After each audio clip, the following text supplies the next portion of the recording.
Welcome to beautiful Cape Cod. There ain't nothing like this place in all of God's earth.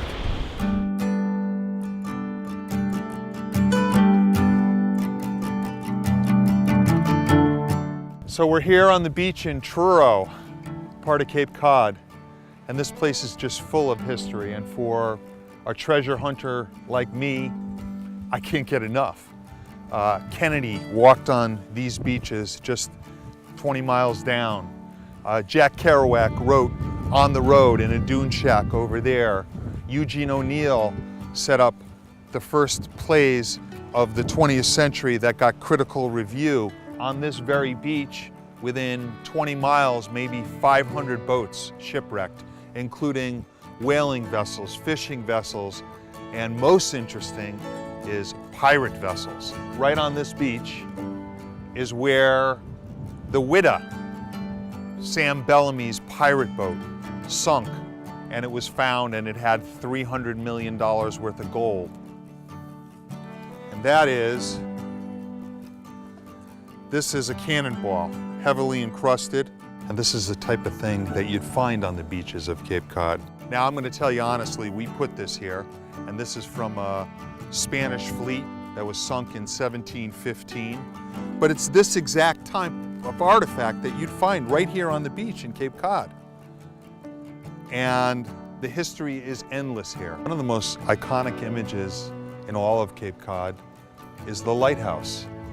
And you can see by the dune here that it's kind of eroded. And the lighthouse that I want to go take a look at with you has been set back because it was going to fall into the ocean. So let's go to the lighthouse, take a look.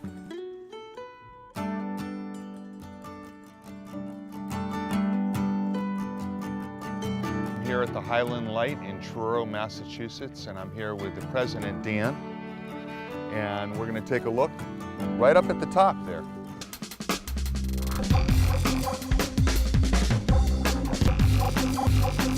So we're up here at the top of the lighthouse, and it's a spectacular view.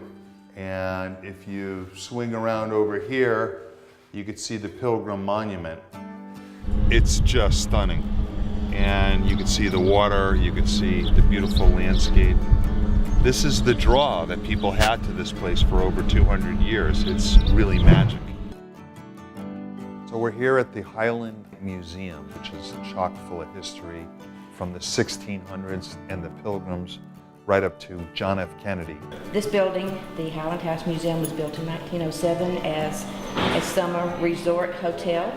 This is an example of a ship, the steamship Portland, that wrecked in 1898 right off the coast here. This right here is a piece of that very ship that sunk, and this floated ashore, and there are many, many other artifacts and interesting treasures that have floated ashore. Whenever I walk down this path, I think of John Kennedy walking down his path at his home in Cape Cod, and I remember that it's because of him that we have this. He preserved the National Seashore.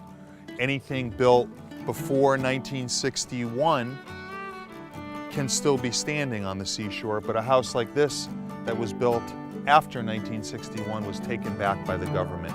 And the whole idea was for the government to reclaim the National Seashore.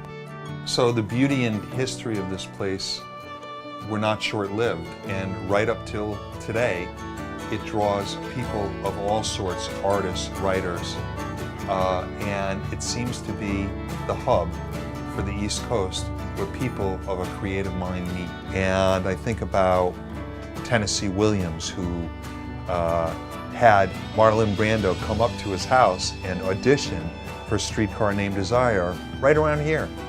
And then you start talking about people like this guy, Eugene O'Neill, who wrote The Hairy Ape and Anna Christine, not a couple miles from here, and started the Provincetown Playhouse. Here's a letter that I have in inventory of Jack Kerouac, and it's a great letter because it talks about On the Road and Dharma Bums and all about writing, and it kind of makes me think of this place because he wrote On the Road here. I love to talk about the culture of Cape Cod and how wonderful it is, and everything that I've said really doesn't do justice to this incredibly magnificent place.